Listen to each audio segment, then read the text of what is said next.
Welcome to our channel. Today we how to log into Google Colab with Drive and GitHub access easy tutorial step by step clearly.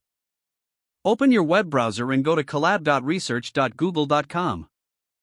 You will see the Google Colab welcome page. If you are not already signed in to your Google account, you will be prompted to do so.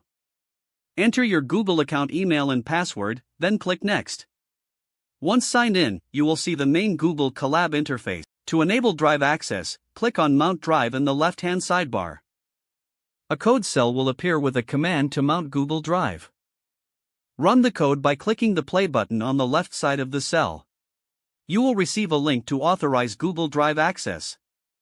Click the link, and it will open a new tab. Select your Google account and click Allow. Copy the authorization code provided in the new tab. Return to the Colab interface and paste the code into the text box. Press Enter to complete the Drive mounting process. Your Google Drive is now accessible in the /content/drive/ directory. Next, to add GitHub access, click on File in the menu bar. Select Open Notebook from the drop-down menu. In the window that appears, click on the GitHub tab. If prompted, authorize Google Colab to access your GitHub account. Enter your GitHub username or repository link in the search bar.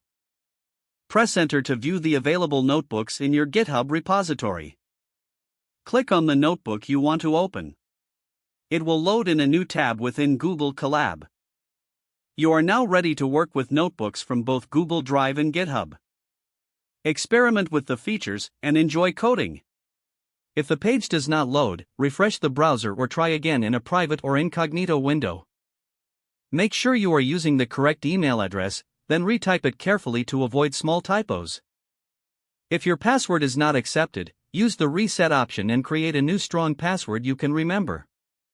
Check your spam folder for verification or security emails, then complete any requested confirmation steps. Enable two-factor authentication if available to improve account security and reduce unauthorized access risk. Don't forget to like this video and subscribe to our channel for more step-by-step tech guides.